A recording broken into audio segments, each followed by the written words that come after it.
tell you something right now. I tell people all the time if I like you in real life and if I don't. If I don't like you in real life, I will not be rude about it. I won't be any kind of disrespectful. But if I do like you in real life, you can always slide into my DMs. That's cool. You can ask me questions or anything. And yes, I will send you a mug. I got you, boo. Don't worry about it. And you know what? These mugs are not public release. I only give them out as gifts to guests. Really? Yes. I give them out as gifts to certain guests. I did a gift to my guest who did the Met Gala episode with me last year when we talked about the Met Gala. And I think I gave my mom a mug because it's my mama. It's my mom. You know, the parents always got to get the first, okay? You know, but I will send you a mug. I'll see if I can get the script style one, or it might just be the regular font that's easier to read. But either way, you get one. Oh, I'm going to use it too, girl, and I'm going to tag you. I love a good team, so I'll be like, thank you. Because somebody was like, what inspired you to make a pink mug? I said, you know what? Things live in my head. And I go, I need a gimmick. Not a gimmick, but I need something that when people see it, they know it's time for the show. Yes. And when you see the pink mug. Yeah, no, it's giving like on brand. It reminds me of like Wendy Williams. You know how Wendy Williams, she had her mug? Don't make me cry on my own show. She was one of my favorite people. I used to schedule my college classes around Wendy Williams. I lie to you not. Yes. And even today, my mom even told me when she was watching the latest episode of the pod, she said, you were so Wendy Williams coded. And I was like, Mom, thank you. Yeah, the biggest compliment. Because like, she was like, the way you were moving and doing all this, and she's like, that was definitely Wendy. I was like, oh. Very much coded in Wendy. Like, you went to the Wendy Williams school, okay? I sure did, and I've been to her show 4 times. What? Yes, I went to her show, so I've been watching Wendy since day one, and then I have also attended the show as an audience member 4 times. And mind you, Justine, this is before I even knew what a podcast was, when I was still in college, when I was still trying to get my start in marketing, trying to figure out my journey myself. And I always admired how she had journalistic integrity with the work that she did, but was still entertaining in a way that spoke to her audience. And when I started the pod, even though at first I was trying to be like everybody else and all serious or whatever, but when I started relaxing and showing up as myself, that coded energy started pulling through more and more. And that's when I started seeing like an uptick in like listens. And I was like, oh, and this is before I did video. I was like, oh, people like me. And then when I introduced video, I was like, oh, they really like me. They coming to see me. Who coming to see you? Oh, it's me. Right, okay. Who they came to see? Me. Come on, B. Who also is one of my other influences, Beyonce, because if I do something, I want to do it right. And I always have notes for myself. I always say, when you're creating your content, think like an editor. When you're consuming your content, think like a consumer.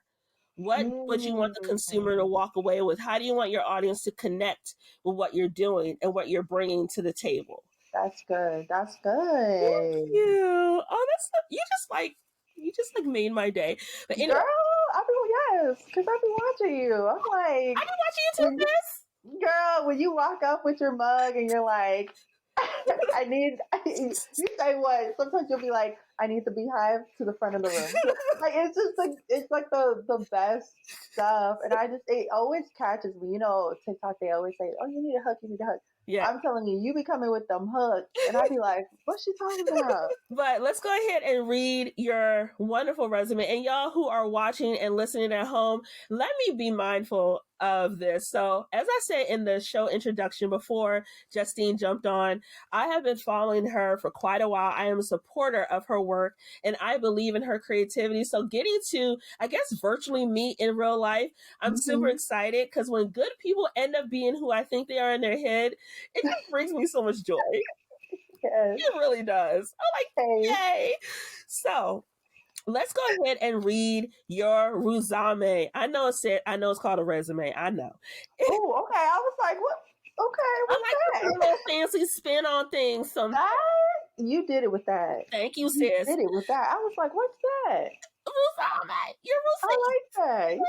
Yes. Good All one. right. So Justine Mangum Kirkman's artistic journey is a testament to her dedication, creativity, and passion for empowering others through art. As an artist, content creator, and owner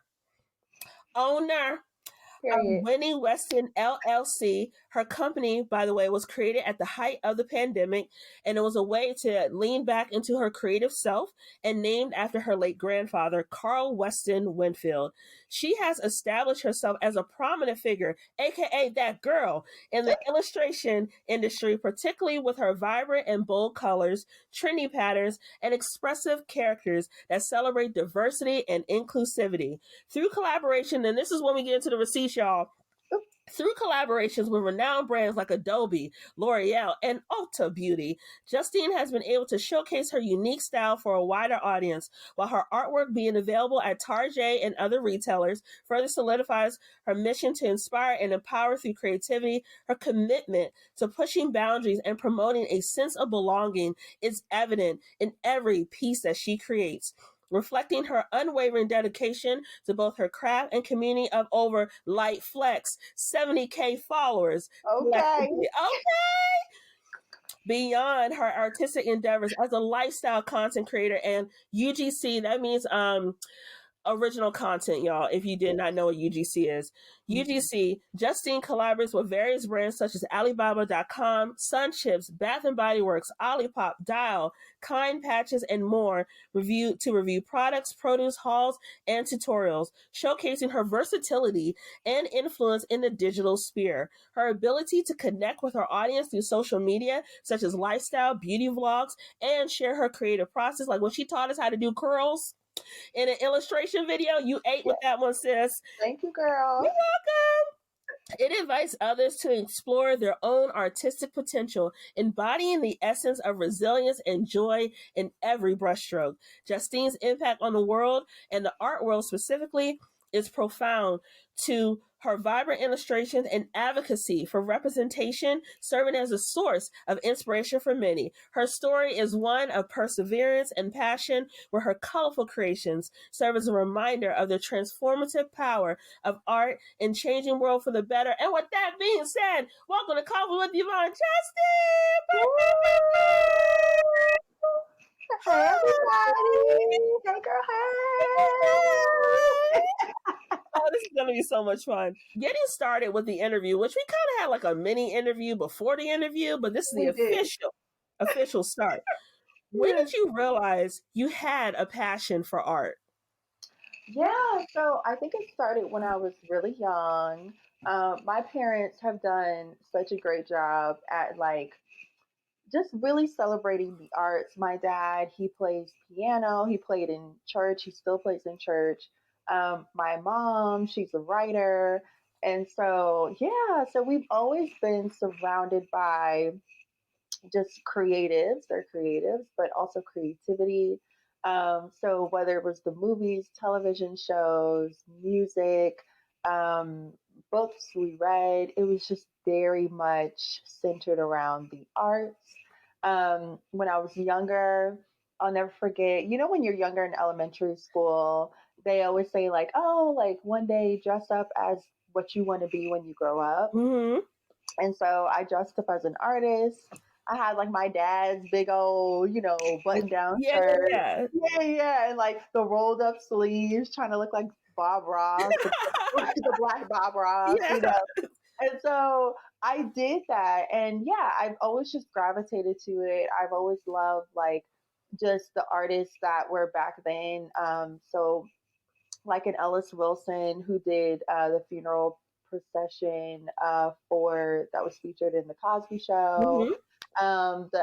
The artist who did the work for the show Good Times. Mm-hmm. Just always like really, I don't know, interested in that world. Mm-hmm. And so that's kind of how it started for me. at the same time, I am like really big on loving Barbie. And yes, I which love is why I Barbie. was looking at that pink mug. Oh. Like, I like a good pink mug. Yes, period.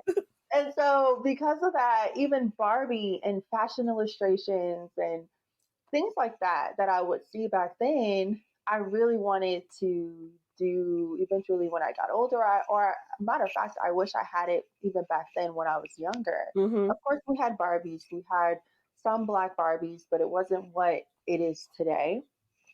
And so I think when you combine all of that, that's kind of that solidified my love for art. But yeah, it started way back in the day.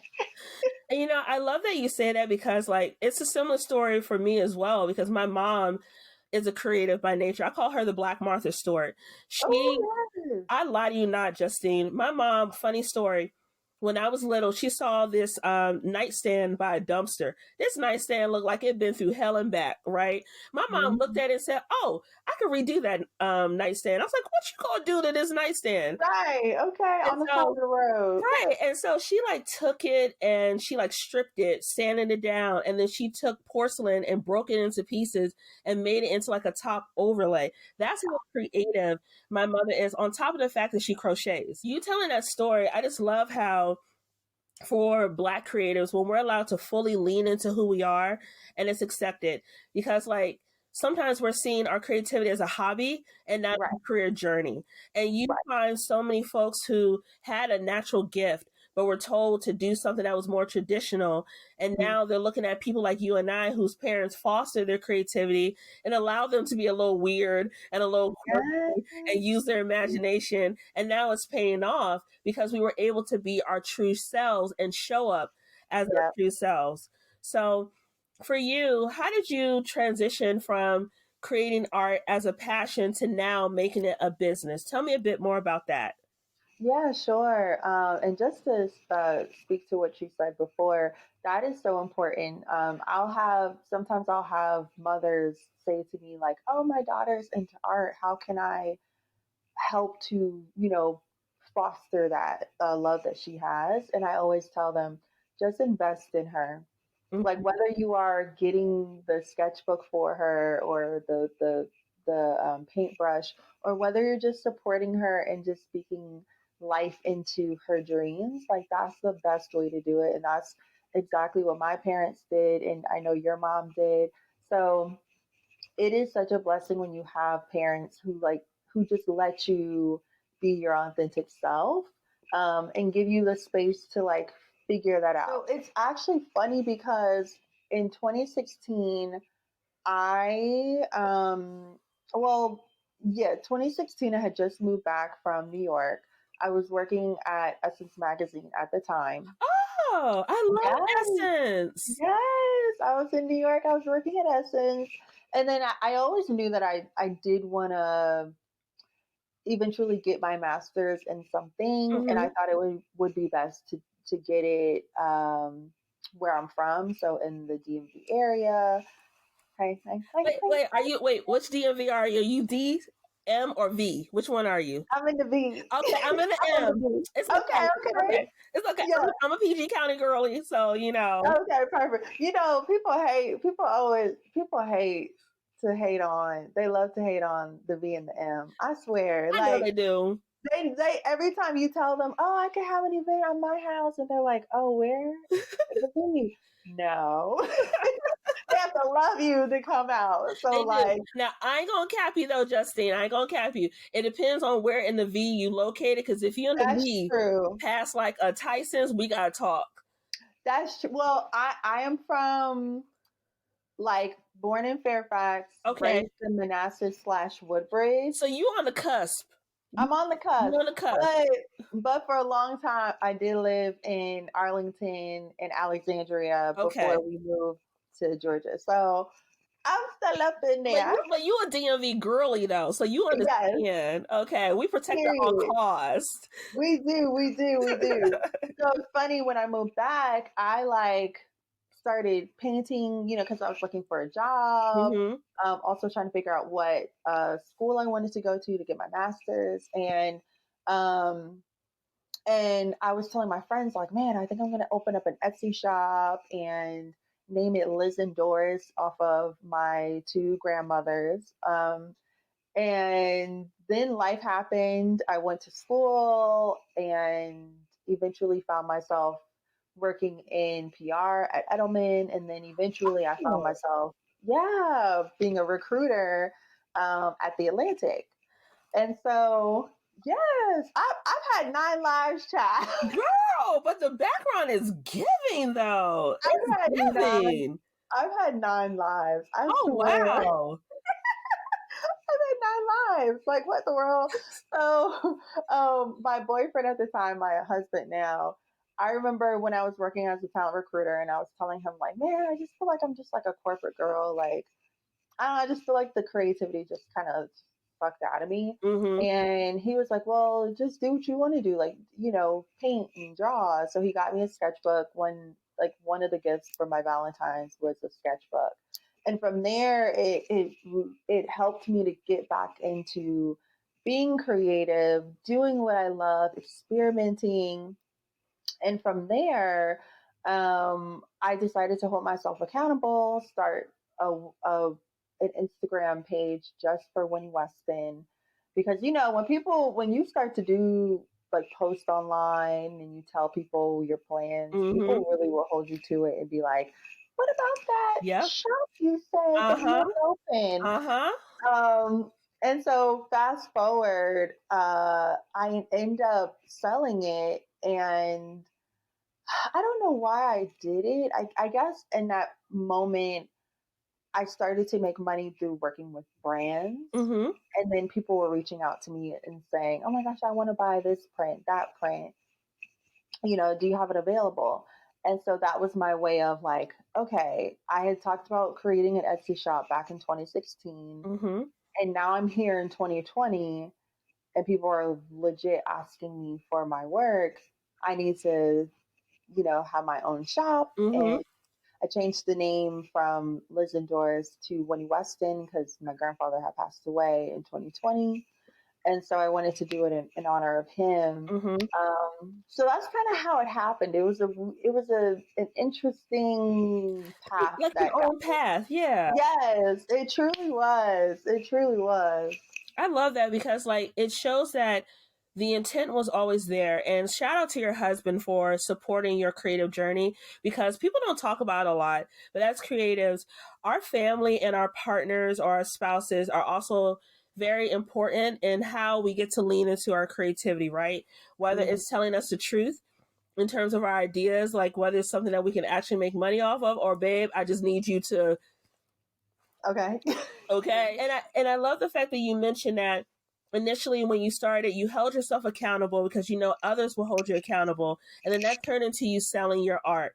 Now, you mentioned about working with big box stores. And that, first of all, yes, ma'am, that is not an easy journey to do. So clearly the talent was there. For those who are interested in working with a big box brand, what was the process? Can you walk us through that?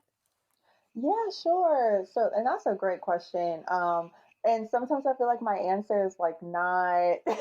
Sometimes I feel like I give the answer and people are like, "Girl," but so I'm a woman of faith, so a lot of times I'm always leaning on God. Like, okay, I feel the desire to be in retail spaces, but I don't know if that's your will or how to even go about doing that. So I'll never forget, like, for me, the advice I would give if you are trying to get into retail spaces is whatever you are creating is to tag that brand. I think I bothered them a lot. And every time I would create new art, post about an illustration that is new in my shop, I'm tagging them. I am tagging them in my stories. I Mm-hmm. am DMing them, sending a little quick pitch just to Mm-hmm. say, hey, I'm Justine from Winnie Weston. I create art. Da, da, da, da, da. I'd love to work with you guys. I mean, it really is about like pitching yourself and making sure that you put your art, whatever you're doing, whatever you're creating, in front of them, And I think that is what makes you stand out, especially if you can continue to do it. Obviously, I know you can feel like, oh my gosh, I don't want to harass them. I do get that. But at the same time, I think they're so used to it that I do think they're okay with that, I would say. And if they're not, they'll block you. Right. But usually, honestly, they don't though, because I think they truly are used to it. But how it happened for me is I was just doing that. I use my Instagram and my social media really as a portfolio, so that I can just always shell out my art and have it go to a wide range of people. You know, unless you have an email address, it's hard to send or show people what you created and what you do, Mm-hmm. unless you have a direct email address. But on social media, that is one of the only, not the only, but one of the blessings about social media or of social media is the fact that it can get in front of multiple people. Um, so I kept on doing that. And then somebody reached out to me, I think in 2021, and she said, "Oh, I've been following your art. I really like it. I think it could be great with Target." Mm-hmm. And from there, she was like, "Okay, just tell me like about what you do and who you are, what the brand is about." And so, whenever you have a moment like that, you're giving it all. You create like a little PowerPoint yourself. And Okay, Deck. Okay. yes, it's like, See, okay, that's that PR background coming in. We know a deck. We know what time it is. Give them a good 3 to 5 slides, high level, hit them that's points, it. and you get Yes. out. And you get out. And that's it. And that's it. And that's what I did too. Like, I was like, can I share my screen? So they were like, girl. But I did that. And like after the meeting, she was like, okay, well, we're talking to other people. So, well, it was right before the holiday time. So she was like, okay, we'll probably, hit you up after the holiday time.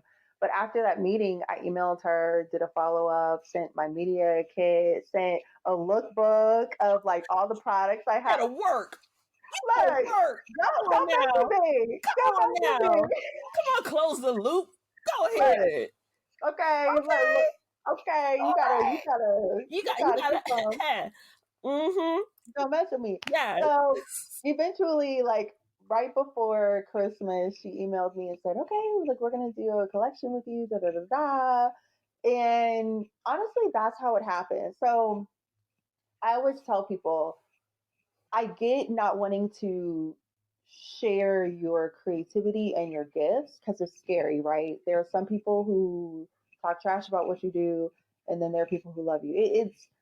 But it's scary either way. So I do understand that, but at the same time, by sharing your gifts with the world, you just don't know what doors can open. You don't know who will see it and then send it to somebody who sends it to somebody, and then they work for these big retail spaces, or they work for someone who you have been wanting to work with. So that's what I would say.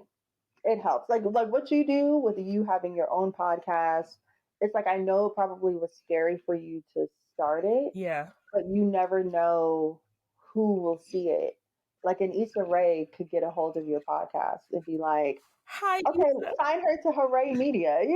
You know what? I have that on my personal vision board to have have my podcast underneath the Issa Rae umbrella. I would love that.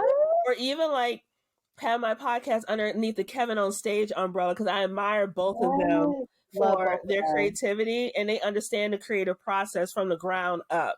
So from your mouth to God's ears, I feel like that's confirmation. That was, because that just came out of nowhere. It really did.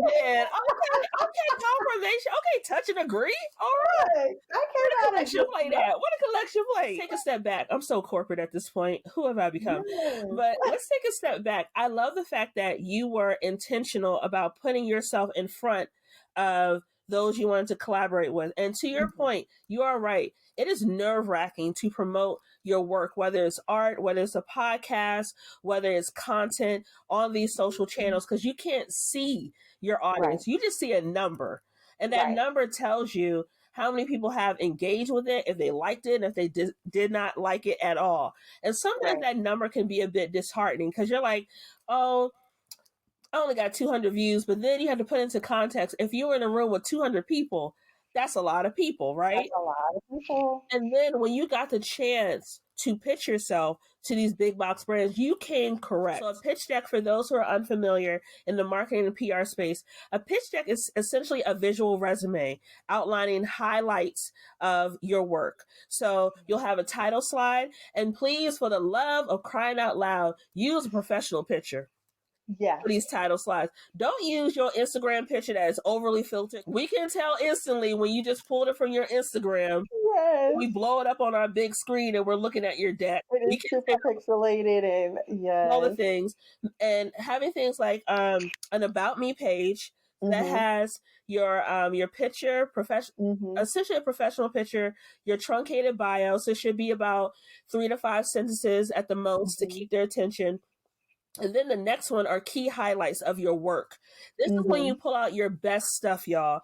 You pull out your creme de la creme. You pull out your Renaissance album. You pull out your homecoming album. You pull out all the things that make you the person that they want to work with. And then another thing I love, show them the numbers. And don't just focus on the views. Focus on the engagement. Focus on the clicks.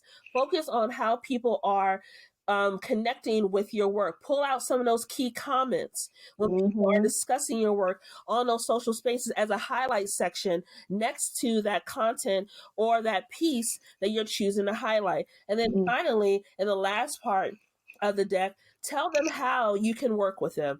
Don't give them a chance to come up with ideas. You come with ideas to the table. Come with 3 to 5 highlight ideas and make sure when you're pitching that it aligns with the brand or store that you're talking to. Don't have the idea be so out of the box it does not connect to who they are, right? Yep.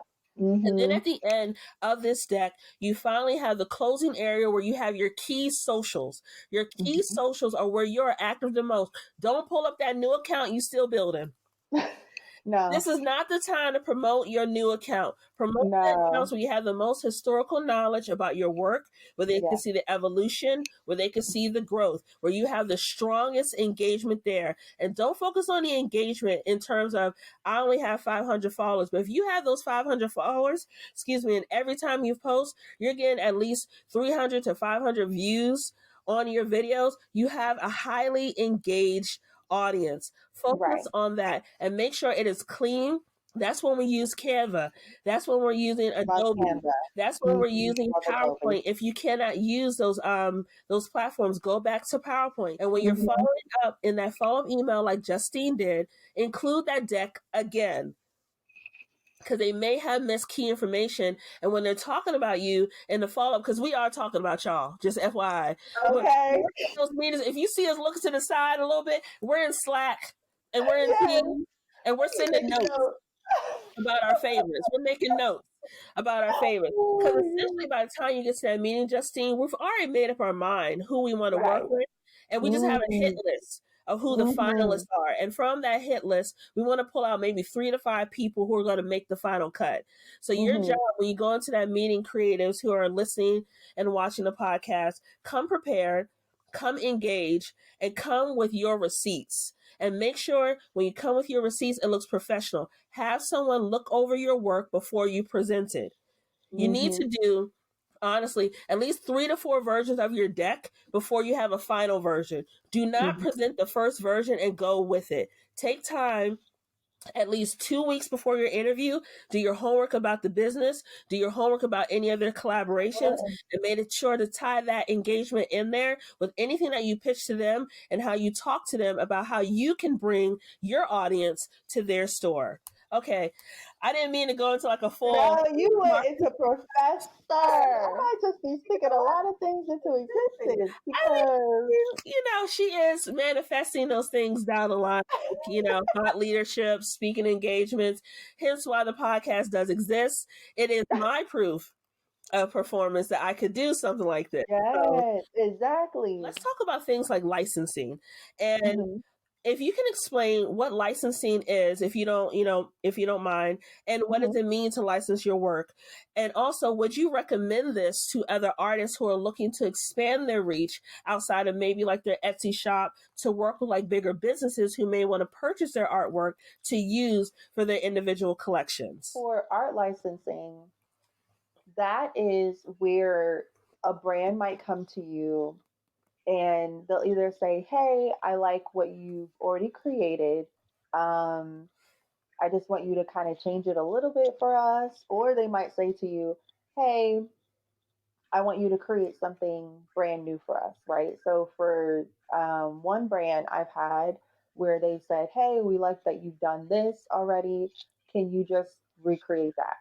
And then I've had another brand that said, "Hey, I want you to just create it just, brand new, and that's it." It's really about you not giving your full rights, but you're giving them a part of right to now use that art and to sell it in their store. Okay. Now, of course, my sister happens to be a lawyer. So for me, yeah. Wow, that's a benefit. That's a benefit right there. Yes, she's a lawyer. Every deal that I've done, she's read over the contract. She'd be like, "Nope, nope, nope, yes, nope, rewrite this, send it." Like, come on now, come on, sis. I'm telling you, I'm so thankful for her. Yeah, with art licensing, it's a cool deal sometimes. Like, for two of my art licensing that I have, one is with Target, one is with iCanvas. I negotiated a royalty fee. So every time they sell a piece of a product that has my art on it, I get a specific percentage of that sale. Right. So on one hand, that is great. On the other hand, you get less of the money, I would say. So that's kind of where that's where you gamble, right? So if I were just the person who was like, "Hey, this is my notebook, this is my notepad, I created it, and I want to give it to you guys to put on your shelves to sell," I would get I would get more of that money. Okay. While there's the pro to that, but then there's the con, because if I buy 20 of these and you put it on your shelf and only like 19 of them sell, I'm in big trouble. Right. You know what I mean? Right. So our licensing is cool because you get to be on the shelf, but you don't have the huge responsibilities that I think some of these other brand owners who are on the shelf do, because I'm just simply giving you permission to, use my art. Yeah. So I do like art licensing. I do like it. And that makes sense because there's a lot of discourse at the time of this recording around Black creatives and Black business owners in alignment with different brands and retailers as rollbacks continue to happen, in the DEI space. And I did share this on a recent podcast episode using the example of, if you are a beauty owner and you like sell to a retailer 20 lipsticks, right? It is also your responsibility to help move those 20 lipsticks from the shelf, because then if you don't move the product, the first thing they're going to do is discount it, because they want to see, okay, if we put it at like a 15% discount, will that move product? And if it doesn't, and they do a deeper discount, that's also telling them you don't have what it takes to sell your product through in these stores, even if it is, listeners and watchers, a test store. Because sometimes what they do, we call it a pilot program in marketing, but sometimes they'll pilot your brand at a store to test it, to see if your audience will actually come in to buy your product. Because a lot of times, the only thing they're going to do is put it on the shelf, and it's your job to get the message out to your followers and to your supporters. But if that does not work, after your pilot program, that is now proof of performance. Proof of performance is telling them, when we look at the numbers, when we look at how much we discounted, when we look at how much has been returned, there's not an alignment between us and your business to keep your business on the shelf. And essentially what happens is that leftover product is then sent back to the business owner, and often there's a charge or a chargeback for taking that merchandise. And now you have additional merchandise that you have initially sold, you have to pay to take back, and now you have to figure out what to do with that inventory. So it's a lot more nuanced than the discussions that are happening on social media. Justine, I watch a lot of Shark Tank. I've been watching since. Look, and that's exactly what it is. And that's why, like what you said, the conversations that are kind of going on in social media right now, I don't think people are watching their Shark They're Tank. not. Like, they don't understand how nuanced it is being in a retail space where you are responsible for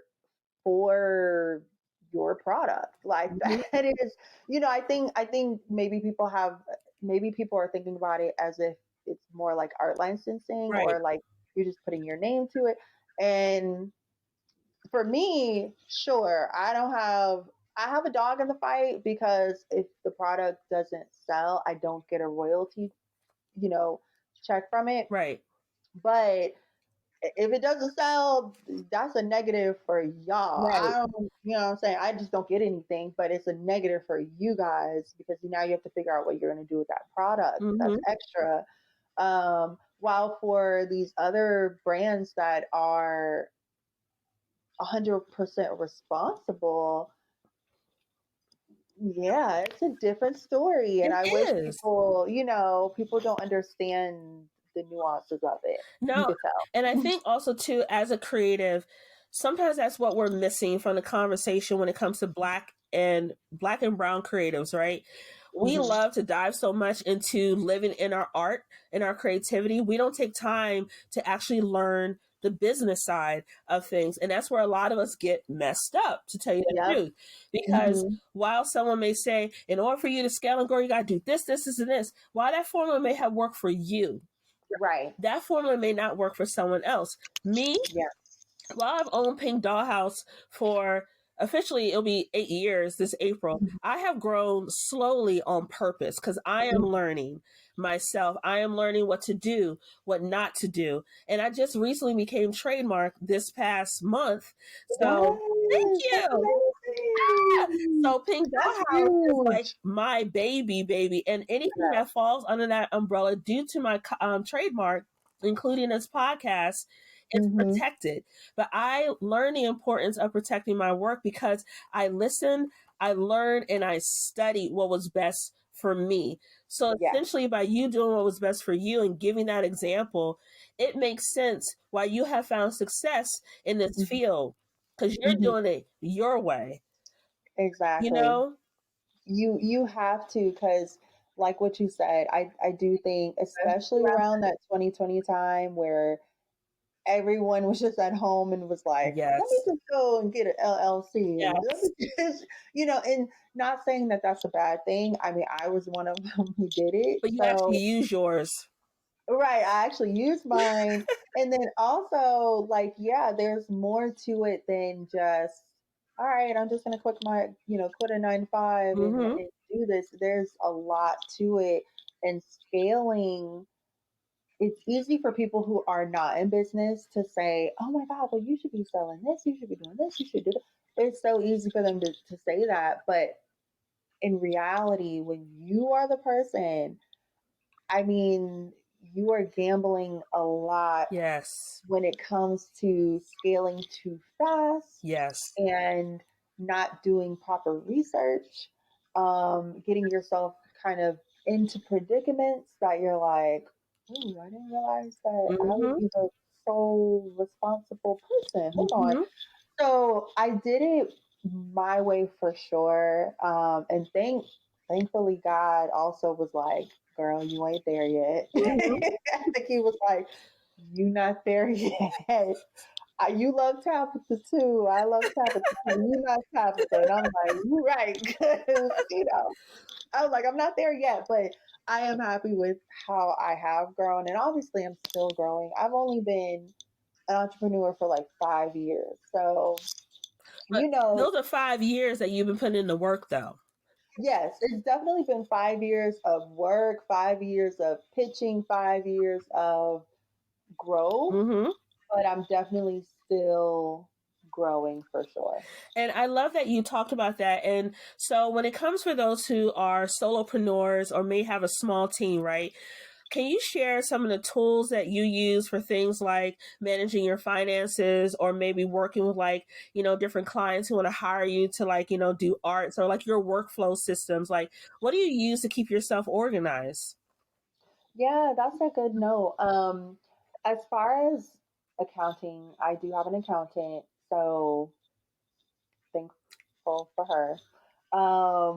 And we use QuickBooks, and that helps. We use Digits, that Mm-hmm. helps too. We use she has her own app, um, and so we do everything through that. So I would say definitely it's great if you don't know how to do it to hire someone to help you do it. Mm-hmm. And I'm thankful for her because she she's the type of accountant where she's like, yes, I'm doing this for you, but you need to know as well Mm-hmm. what's going on, and you need to know like how this stuff works.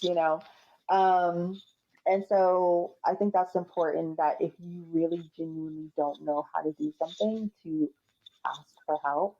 And if you don't have the money to pay for an accountant per se, then maybe go through your list of people you know and who is good with money, who is good with bookkeeping, Mm-hmm. just kind of going into your own community and trying to figure out, okay, who can kind of help me because I don't really have the money to pay a full accountant for my stuff.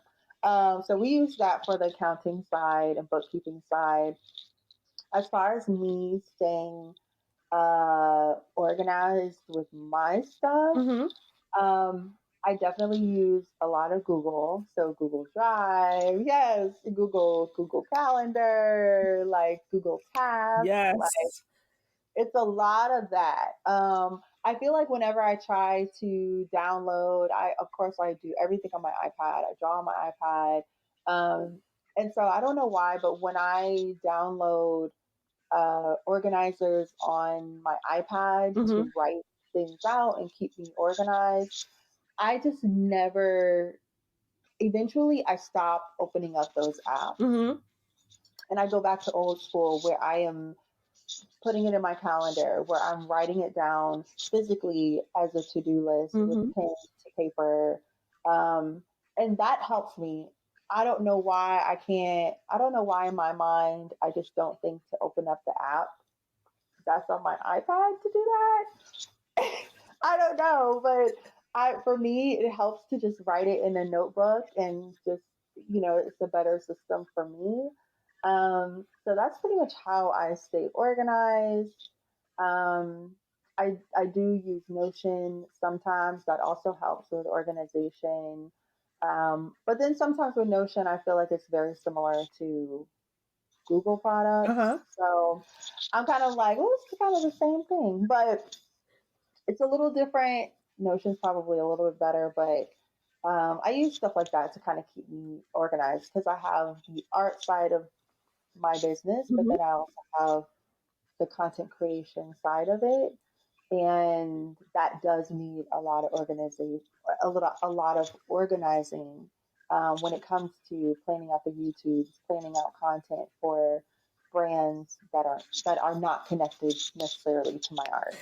Got it. And that makes sense. And, I love Google systems because for Yeah. those who are just starting out in the creative or entrepreneur space, Google is like a less expensive way of building the framework for your business, right? It's a Mhm. great way to keep track of any documents or any, like in the case for Coffee with Yvonne. I have two templates set up for the podcast, whether it's for the marketing magic episode or the interview episodes, and all of the show notes live in my Google documents to keep me organized. That Google Calendar, you right, Google Calendar is like my personal assistant. It's like, hey girl, you said you were going to edit your content today. That starts in 15 minutes. I need you to get Okay. on that. Okay. Okay. I'll be like, If oh, you snoozed it okay. 3 days ago, you snoozed Right. it, you know? Okay. And I love the fact that you were honest about working with people who are subject matter experts in what they do, like working with an Yeah. accountant, working to Hmm. understand also still the business side of it. Me, I use my mom a lot. I call her my momager. My mom, Yes. fun story, she actually wrote the framework for any client contracts I have for Pink Dollhouse because she is a certified contract specialist in her full time Ooh. role. So Okay my mom was like, first of all, we got to protect you because you my baby. She wrote the entire now. template for any That part. client contracts that I had down to the exclusivity clause Come for my contract. on. I lied to you not, and I still use That that is not to playing. this day. Shout out to my, thank you, Mama. I love you. Okay, Thank look, but you. I think that's like a testament to, again, I think especially now, it's so important to like have that community, Mm-hmm. and not saying that you're using your community, but I think if you have people who love you, who want to see you win, it is nice to be able to go to them and say, hey, I don't know how to do this. You know, like if you have good people in your life, they will like fight for you hands Yes. down. And but sometimes it does take you to say, "Hey, can you help me with this?" Mm-hmm. Mm-hmm. And sometimes we don't want to do that. And I'm one of those people too who's like, I sometimes don't want to ask people, but when you do, when you have good people, they will show up and show out and do stuff like that for you because they want you to be good. They want you to like not all of a sudden be taken advantage of, Mm-hmm. and like your mom said, protect you. Yep. So yeah, it's important. It is so important. And to get like too close to the end of our interview, which I'm a little sad that this is I happening, know we're honestly, talking about it too. having like a good old time. But Yes. you talked about how doing things like creating content, right? And I know you have your YouTube channel, which I believe I'm subscribed to that. If not, I'm gonna fix that today. That's Uh, perfect. you have like your YouTube channel where you create like your lifestyle content. You have your TikTok, aka the Clock app, as well as like Instagram, which I follow you on both. By the I know way, you do. I've been seeing you. I follow you on both. And I love how you create content that's relatable for your audience. Can you take me through how you come up with those content ideas and also any suggestions that you have for those who are an artist looking to enter the space to promote themselves on social? What recommendations you have for building that connective relationship with your digital audience? Yeah, that's a great question. Both are great questions. For me, when creating content, especially for my art side of things, um, I like to try to have people come into my life. I think sometimes as an artist or whatever we do, people just see that one side of you Mm-hmm. and they don't know the many other sides that you have. So when creating content, I kind of feel like it's like two things that I'm doing. So it's creating content, showing you exactly how I create the content, um, kind of walking you through a day in the life of an artist and a content creator, showing you how to do something, how to draw it, how to color, as an example. Um, and then on the flip side, I have like, hey, I am also just like a black woman. I'm a woman. I'm a wife. Like, you know what I'm saying? And showing those parts of it and how they intertwine with my passion, which is art. So I would say to an artist who is wanting to grow on social media, I think people like authenticity. They like to know the person behind the brand or the art. And that doesn't always have to be like you posting yourself on your feed. That can sometimes mean you posting yourself more on in your stories, Mm-hmm. right? Like using the stories to bring more of a warmness and an authentic, almost like a you get a behind the scenes look. Yes. Like if you feel more comfortable in that way, because you know it's going to delete 24 hours from now. So you're like, okay, I can kind of do whatever I want. So if you don't feel comfortable putting on your feed, definitely stories is a great option. But at least showing people just like more about you. And to be honest with you, I am still doing that. I'm still, even though yes, my art has been able to grow and land in different places, but I feel like I'm still trying to introduce people or reintroduce people to who I am. And we evolve too. Mm-hmm. So at least introduce them to my current self, right? Mm-hmm. But I think that's helpful. Also, just posting your art a lot, whether it's the process of you making art, the process of you thinking about what you want to create.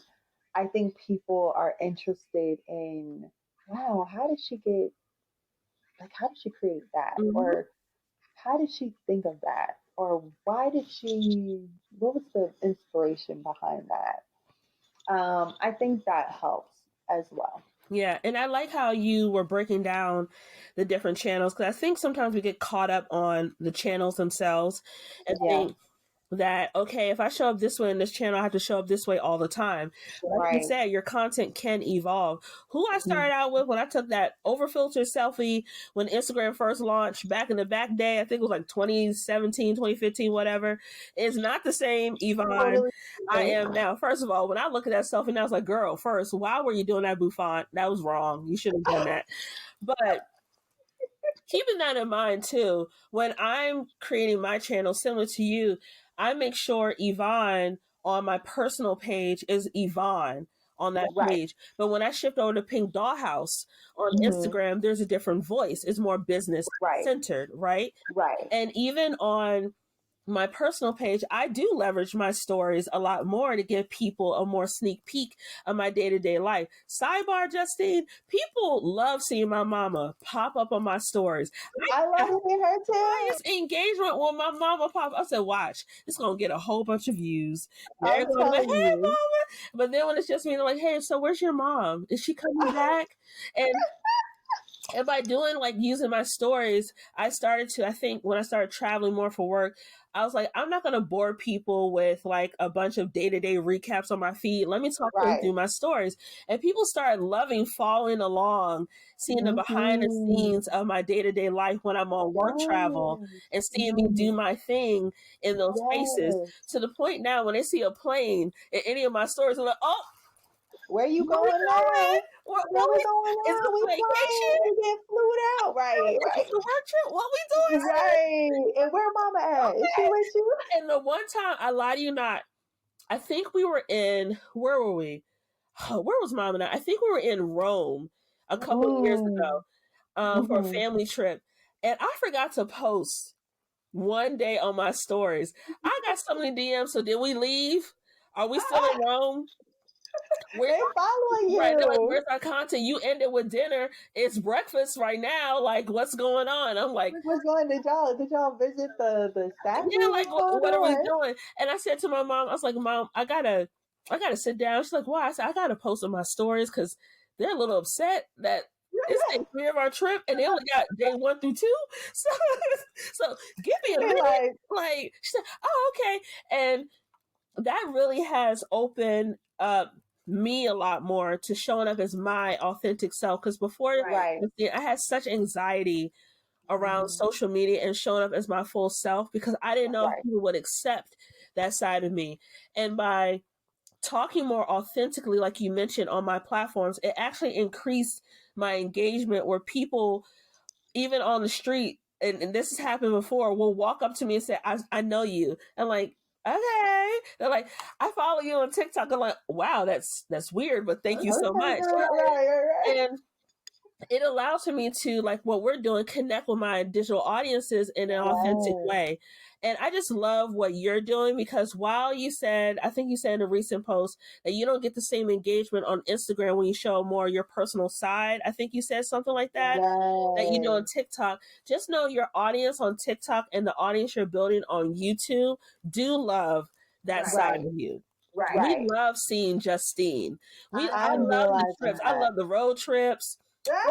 I love when you're like drawing. I love when you're doing just regular everyday girl stuff. I love seeing that side of you. But then when I go over to Instagram, I love seeing your art and the finished product. I love it. I'm realizing that, and I'll never forget one time I did a story on TikTok, and I talked about how difficult it's been feeling like my my art page, when I was trying to, at that time I was trying to kind of meld them together, like do the personal and the art in the same page.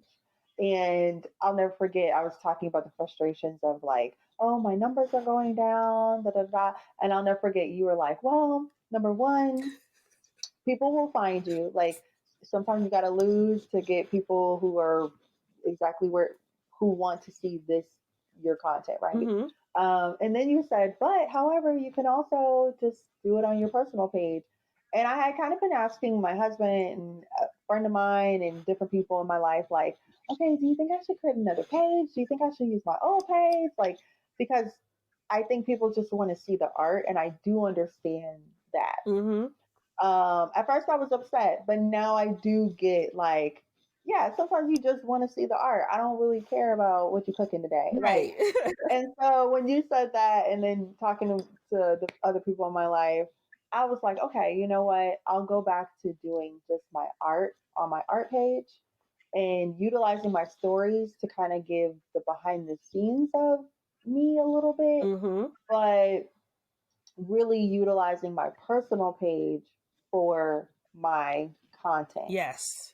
That deals with lifestyle and marriage. So I have to thank you for that, because I'll never forget. You were like, it was great because you kind of gave me the two options. You were like, number one, they'll find you, so don't worry. Mm-hmm. But if you do want to separate, your personal page is also something you can utilize. And I was like, so if you notice,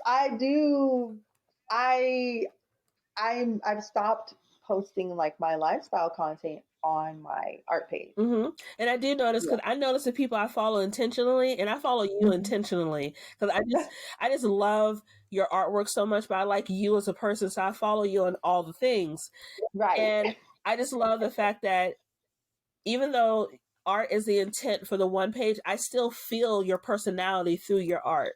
I see you through your art, and I enjoy that about your creativity. Hence why, like I said again, I support the things. Okay. And also, first of all, Justine, let me tell you this. I was fighting for my life when I bought that, because I went and I hit them Google so fast. I said, where can I find it? Where is it located? I said, one left. Got my purse expeditiously, hopped in the car, skirt, pulled up, and went looking for it and bought the things off the shelf. I was like, because my girl gonna get these sales today. Yes. And I appreciate y'all so much. And when I tell you, I was like nervous because, you never know. Yeah. Like, people can support you, but that doesn't always mean that they put money behind the support. Mm-hmm. And so I was really nervous because I was like, oh, well, I hope it works. I don't know. Like, no, it was perfect. It was perfect. Yes, it sold out to the point where, I mean, by the beginning of February, it was gone. Yeah, that was the main time it was supposed to be in the store. And so I remember thinking to myself, man, they should have ordered more. For my last question, before we get into our quick fire, what is next for the Winnie Weston brand? What's next? Man, oh my gosh. I mean, honestly, I'm kind of in a space where I'm like, I don't even know what's next. That's okay. I mean, to be honest, I truly do love working with brands. I know it's a little tricky. Yeah. Now, especially. But I do love working with brands, especially specifically the brands who are in support Yes. of us. Yes. So I would love to do more of that. I don't know. I love the fact that with working with brands, obviously I'm building my own brand, but I do love the fact that there are some people who would never have known about me until they saw a brand talk about me or have my art in a store. So I do love that because there are some young girls who are able to see themselves and to see a future version of themselves, Mm-hmm. and they may not, they're in like Wyoming, they would have never stumbled upon me possibly. So hopefully more working with more brands who are aligned with me, um and my art and my mission. I will be Goldman Sachs. They have a program for Black women, and I think it's like black one in a million Black women or something like that. So I will be doing that program that starts in March and it ends in June. Yes, I'm so excited. I'm so thankful. Coco. Yeah, I'm so thankful for the opportunity and to, it's school. You're definitely going to be learning. And I think that's great for me. I've never taken an official business course as a business owner. I've taken it kind of like undergrad, but not as an official business owner. Mm-hmm. And to know that I am in a cohort with a bunch of Black women who are business owners. So honestly, I feel like I am open to just the possibilities of it Mm-hmm. all, and where to go next. Those are all the questions for our interview. Now we're going to do the quick fire questions. Now, Okay, let's go. mind you, Justine, this is top of the dome. I will not judge you. If your answer does not align with what I think the best answer is, okay, I will not judge you. Okay. All right. In your opinion, who is the best rapper or singer of all time? And you can choose rapper and singer, or this person can live in both worlds. It's up to you. Oh my. Okay. Singer, not performer. Singer. Singer, yes. Oh, man, I think I'm gonna have to go with Whitney. I agree with you. Yes. I agree. Whitney, like if you're talking performer, Beyonce, I mean Michael and Beyonce, hands down. Hands down. Easy. Hands down. Easy. But if Easy. we're talking about, I love Beyonce's voice, but the effortlessness of Yes. Whitney, the tone, the range. Yes.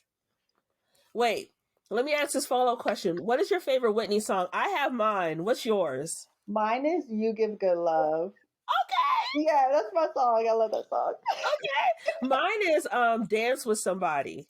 Oh, yes. That it always gives like just high energy, good energy. Like I love that song. Yes. I love that's it my too. other one. I love it. And then do you want to pick a rapper or you just want to stick with singer? I'll pick a rapper.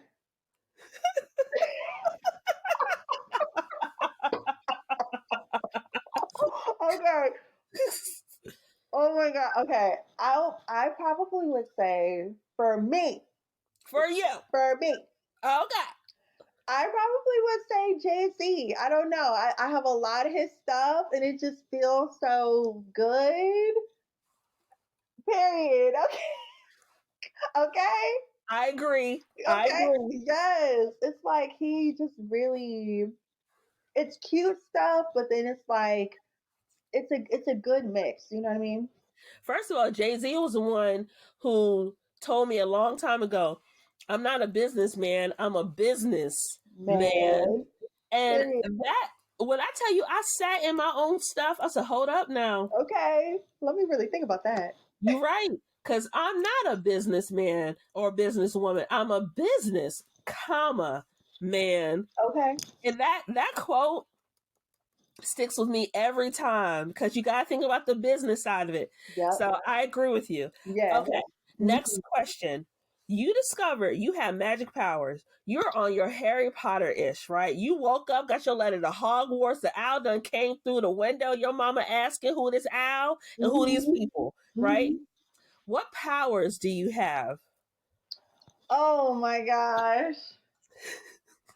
I would say if I could read people's minds, I definitely would. Mm-hmm. If I could do, what is it called, where you can tell, where you could be one place and then Teleport? teleport. Yeah. And also, if I could like just make endless money, my husband's gonna be like, "You always talk about money." But honestly, if I could do that and then just like give it to people who are in need, that would be a great one too. Because I think there's so many people who really are in need and they just don't have it like that. So I think that would be great. I don't know, like I don't know. There's so many things, but I think those would be like the top ones. I don't know. What would you say? But I agree with you because a lot of creatives that I interview on the pod, a lot of them say teleport and read people's minds. Because I think for us, it's like we're so sensitive about our ish when it comes to our work. We just want to know what people are thinking because sometimes people will tell you what you want to hear and not what you need to know. Right. Essentially. And then last but not least with teleport, we have so much stuff going on because as creatives, sometimes we don't know when to sit our butt down. I know. And just it's a lot. know? So teleporting will allow us to do all the things we need to do and get it done efficiently and be on time. Because while I am on time, I lie to myself to be on time. Right. You'd be like, okay, 3:00 when it's like really 5. Yeah. Right. Yes. I do that all the time. So I have to be there by 5, which means I need to start getting ready by 3, which means I need to wake up from my nap by 2. Period. Really 1:30 because I'm going to hit that snooze alarm. Right. And then I'm going to go in my closet and not like what I picked out to wear. So now I'm struggling with that. Right. It's like a whole, that's why when my husband and I, we go out and I'll be like, okay, tell me, when do I need to be in the car? Because I got to work back from that. Okay. Like, don't be telling me, no, I need you to tell me the real one so I can really plan. Like, I have to. Yes. Creators, we are the worst people when it comes to like, either we got it down where we know how to lie to ourselves or we're just habitually late to everything. And that's that's fine. We're habitually late to everything. So it's just how it is. But anywho, and then last but not least, if you were a coffee, what kind of coffee would you be? Oh my gosh. I would be an iced coffee. Oh my gosh. I would be medium roast. Ooh, medium roast. Medium roast. I'd be medium. I would be caramel pumps. Some caramel pumps up in there. Okay. And then I would do a French vanilla or a caramel the little creamer. Yeah. Creamer. I probably will put some. Well, no, it's cold. It's cold. It got to be sweet. It has to be sweet. Not overly sweet, but it has to be sweet enough. Yeah. And that's it. That's it. An iced coffee will do it for me every time. With some sugar and a creamer. Every time. Well, you know what, y'all? We have been talking for so long that my light actually went out. That tells you the conversation was that good on this podcast. So thank you so much, Justine, for joining me for coffee. How can people find out more about you and your platform? Tell them where to find you, sis. Tell them where to find you. Yes. You can find me on Instagram and Threads. That's at winnie.weston. WINNIE.Weston, WESTON. You can also find me on TikTok. I am Winnie.Weston on there as well. And then you can find me on YouTube, and that's at Winnie Weston, no dot in there, but just Winnie Weston. And that's pretty much it. I think that's all the platforms that I'm on. You can find me on Facebook. I'm on that's Winnie Weston LLC, I do Mm-hmm. believe. So if you just look up Winnie Weston, you can find me on all of those platforms. Period. If you want to shop my products or my art, that's winnieweston.com. Yeah, I'm all over the place. Yes, and I love the brand consistency with the name because I even had to check myself. I was like, "Girl, we need the same name across Right, platforms. You Colleen. can't keep changing these handles. Keep it consistent, girl." I had to Yes, gag myself too. yes, yeah. Well, I hope for those who are listening and watching, I hope you enjoyed today's chat.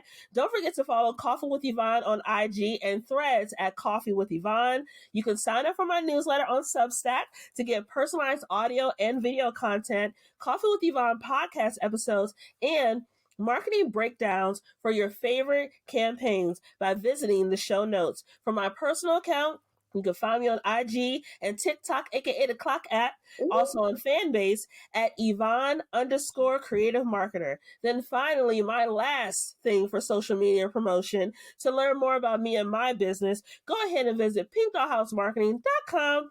Or you can follow my business page on Instagram at Pink Doll House Marketing. You can slide into my DMs. That's cool. And I cannot wait to chat with you soon. Sis, this was so much I know we have to do this again.